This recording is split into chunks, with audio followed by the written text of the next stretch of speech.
ESOS action plans are now upon us, and so many people have sort of, just pinged me a note saying, can you please just describe what they are and how to go about sort of completing them.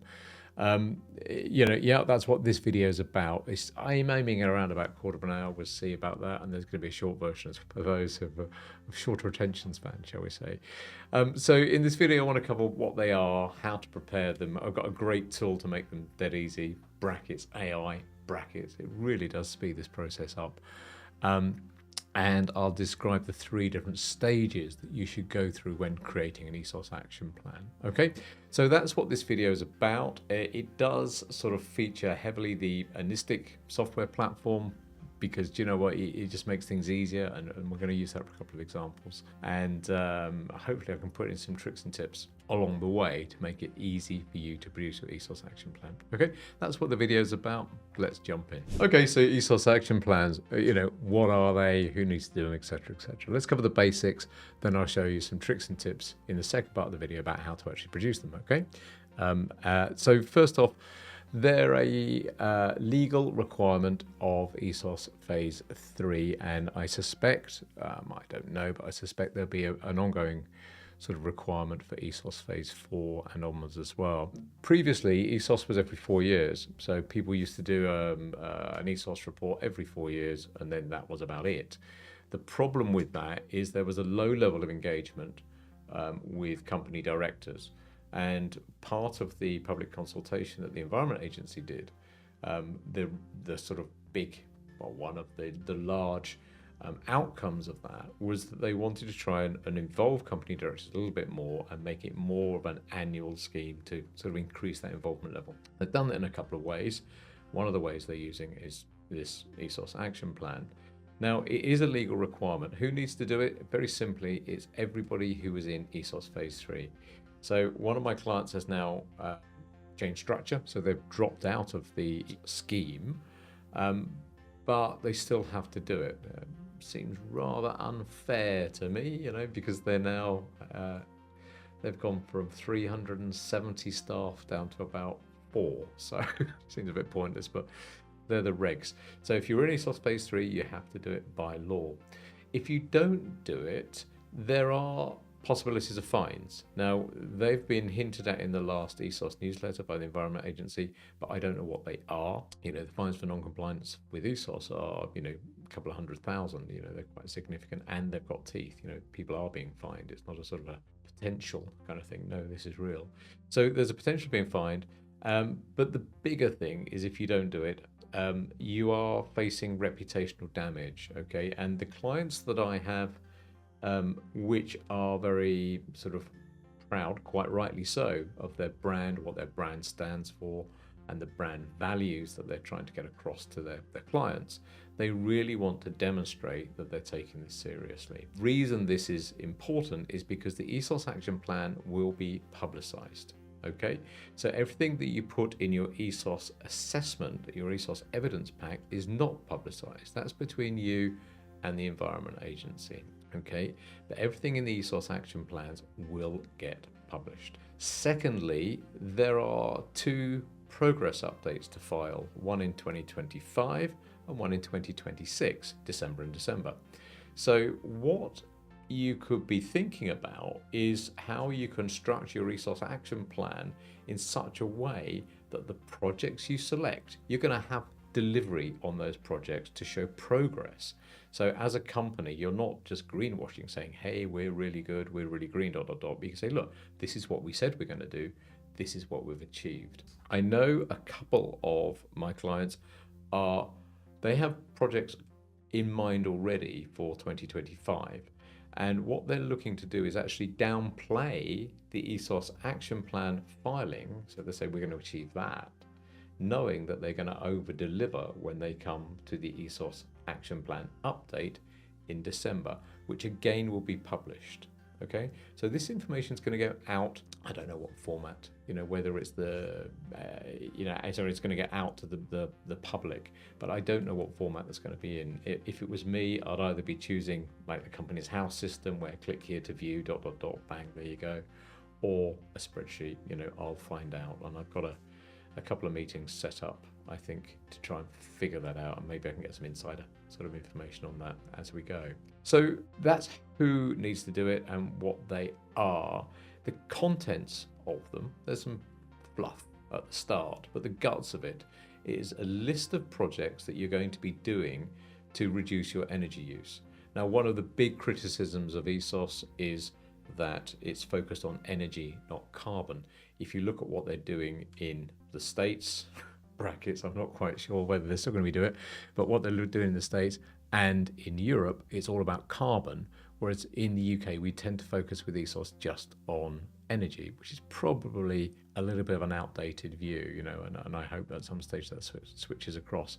But it's energy saving projects that you're doing as a company to reduce your carbon emissions resulting from energy. Okay, but it's all about energy. It's not really to do with many of the other bits and bobs that other people are doing, such as supply chain in Europe and America. By the way, I think even China's doing better than we are at this, so that's a bit worrying, isn't it? But anyway, so we're energy focused. A lot of other people are carbon focused. I hope we make the move across. So what you want in your ESOS action plan is a whole number of projects that you're going to be doing to reduce your energy emissions, or your energy consumption rather, over both 2025 and for the duration of ESOS Phase 3.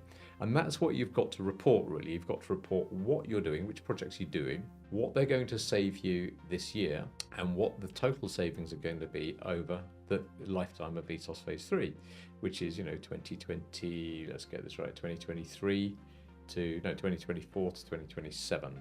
Yeah, 2023 to 2027. So, you've got to report the savings down, so what you're doing, what the savings is going to be. There's some other sort of stuff you need to put in there, like who suggested it, etc. And then you need to put the justification and the evidence, how you came to your conclusions, and that's really where the problems lay, because you can't just say we're doing solar. You want to know, well, how much energy are you going to save, what solar are you going to do, when you're going to do it. Those challenges, especially the one for calculating your savings, are where software packages can really sort of fly into life, and AI, the AI that we have in the Anistic platform really just kind of chews through that and does an excellent job, and I'm going to show you that in a second. That's what we need to do. There's probably 3 stages of the project, in terms of doing your ESOS action plan. The first stage is to select some projects. I'll show you how to do that.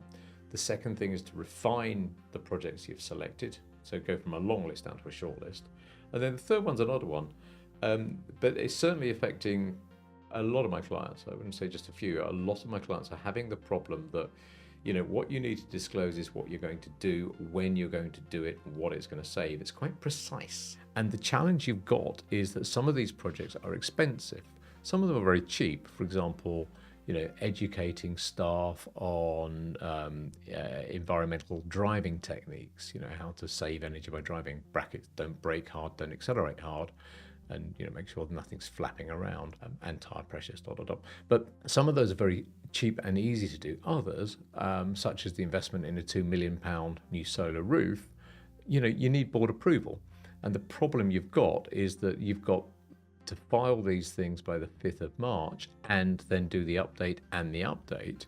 And in that, you're going to need to make statements that we're going to be doing this, who's going to pay for it. So often the board sign-off process for these energy action plans is going to be, a real slow point for you, because you don't want to make commitments in this that you don't then deliver on when you do the updates. Okay, so they're the kind of bits and bobs involved. Let me show you now. Let me flip to the software and show you a really sort of quick and easy way of doing them. This is our software. It's just a demo sort of company here. This is the Anistic platform. And what we're going to be doing is filling in the projects area here. So we go down to projects. These are a list of projects that we're going to do, okay, with the estimated energy savings down here. And what you want to be doing is you want to take individual sites. You notice London, Birmingham, Edinburgh, etc. On what sites, what are you going to do? Yeah, what scope of energy is going to be affected? A lot of that will be electricity and gas. What your savings are going to be, either as absolute or percentage terms, and some other details about the project. And I'll go into that in a bit more detail. So if we go into one of them, for example, LED lighting. I don't know what this is, so let's just click it. Picture of the project, who's starting it, some classifications, how much is it going to cost, what the impact that's going to be on your energy use, etc. Okay, the fun part is this part down here. And if I take you back just a stage, I take it from the start. Imagine that we're going to be putting new solar panels, or sorry, LED lights into Birmingham. When we add a new project here, we can select from a variety of different projects. I think LEDs are on there somewhere. Here we go. It's already in there, in fact. We add the project in. You can put the name of the project, picture just sort of brightens things up, description, etc. All of this is quite straightforward. When's it going to start? And say that's when you're going to require capital expenditure, so you're going to need a capital cost. So you don't need to put this as optional, but you know, some projects have got a capital expenditure that you're going to need approved by the board, and the net operational cost per year. So for example, one of my clients is putting in a new steam plant, and you know that costs a lot of money to maintain and run. That's where you put that information in here. Okay, other categorization stuff here, but this is a bit I want to show you down here. In terms of the energy savings, if you already know what they are, you can just type them in. And that's either by saying, look, I know this project is going to deliver 3% saving year on year of my electricity, or for example with LEDs, let's say 60 to 70% of energy saving on lighting. Okay, now as the system knows what you spend on lighting already and what energy you use for lighting, it can work that out for you very fast by you can just type a percentage in here. If you've done it all on Excel, or your energy consultant's done it on Excel for you, you can do it by a fixed amount and just type it in. How many tons of CO2 you're going to be saving, or kilowatt hours you'll be saving down here for that particular project. But that can take time. It's certainly a specialist skill. Sometimes you can get external quotes and just feed that into the system. That's kind of a doable do. But the bit I want to show you up here is the AI function that we've put in. Okay, what the AI will do is it'll estimate the energy saved, and then these are the ESOS bits here. It will estimate also the energy saved this year and over the course of ESOS phase 3. Quite good, quite like that. Now, if you just hit, let me just chat while this is going on. If you just hit estimate, what it will do, get info, is it will allow you to press the estimate button, which will estimate your savings in here. But it's an AI system. The more information you give it, the better. So for this particular project, the Anistic AI has come back and said, well, look, if you tell me this additional information, the wattage, number of bulbs, operating hours, etc., and that changes depending on what project you're doing, then the estimate you're going to get is going to be better. Okay, like, you know, the more information you've got, the better estimate you're going to get. So you can fill this in here, and as I say, that would change project to project. You can select which sites it's applicable to, etc., and then use AI to estimate the savings. Let it churn through. Well, how does it estimate the savings? I mean, that was what one of our clients asked. It knows who you are. It knows where this particular site is. It knows how old the site is. It knows how big the site is. It knows the number of staff that work there and the internal construction. And these are all information we already have in the system. But based on all of that information, it can actually make a decent estimate of what your savings is going to be. I don't think it's ever going to be as good as finding an energy assessor with 20 years experience to sit down and say, right, let's figure this out. You know, there's some extremely good, talented people out there who do that. But if you're trying to do like quick and dirty, or just fill in the ESOS action plan, then you know you can use this to say, right, these are the projects we think are going to make an impact, and here's the estimate of savings that the Anistic AI has come up with. And then maybe before you actually go ahead and say, right, we're going to do that, you could then give it to, you know, a human to revise and just double check and just check all the maths, etc. I think the Anistic AI is coming on leaps and bounds. You know, we've been going 20 years. The training data that we've got, we deal with about 4,000 sites. All that training data is in our AI system. So it's pretty good to start with, but I think it's just going to get better and better. And I suppose one of the challenges is, will it ever replace that human being? I don't know. Not in the short term, I think, but you know, I don't know. So that took a bit of time. It can be faster than that, but you can say down here, if we were to use this site, etc., the savings you'll get are 55,000 kilowatt hours a year. It's got a description down here of the project and some sort of notes for you, but this is the bit I want to draw your attention to. It's got the references where the Anistic AI pulled this information from in order to sort of make that estimate, and how it went about doing the estimate here. Okay, all of this down here is good stuff. I would say pretty good. It does a good job, and it's so much faster than sort of sitting down with a blank piece of paper and Excel. It is significantly faster, and I just think it's going to get better and better as time ticks on. I'm going to save that project, and that's now listed as one of the projects in here. I told you I'd find some sneaky deaky tricks and tips for you in terms of sort of how to make that a bit easier in terms of selecting the projects. If you go into a site, I've gone into Birmingham up here, you can actually use AI to recommend projects for you as well. So this is an AI sort of call that says, look, this is my company, this is what we do, this is where we're based, this is what this particular site does, this is the type of site. For example, it's a general office. It knows lots of information about you. It also knows, if you've told it, what your energy uses are, etc., and what you've already done, and maybe what you're thinking about doing. And again, these are text fields you can fill in. So it's got a lot of information about your company. So what this will do is it will recommend, I think it's 20 projects to consider. Okay, and this is the list of things that it's come up with, and it's pretty good, pretty darn good. And what you can do to select your projects is you can look at any of these projects and say, like rainwater harvesting, not sure how that affects energy necessarily. Let's go for a more sort of obvious one, insulation down here. Add to projects. Which site is it available for? Again, Birmingham, but select which ones you're going to be doing that project, and it's added to that project area we were just looking at. Okay, and if you go into that now, that will take you direct to the project, and again, down here you can use the AI to do the estimation of savings. So it's pretty darn good. It really does speed things up for you significantly. That's the selection of projects. The next thing you want to think about is refining those projects down. You've got your long list of projects. What I suggest you do is you try and put in about, well, depending on the size of your organization, but maybe 10, 14, 15 projects, that sort of number. And that will give you a list of projects to do. And as I say, they'll all be down into this sort of projects area here. Once you've got the list though, if you go into targets, what you'll have up here is a list of what you're aiming to do, what you've told the system you're going to reduce your carbon by, and all of the projects that we've just done are down here as negatives. So you've got all of your future growth, and you can customize, what your target emissions are in terms of, we're going to reduce by 45% by 2035, whatever it's going to be. You can put that in, that will get you the line. And then down here, you can select or deselect the different projects that you just put in to see their impact on your trajectory. So very good for what if analysis.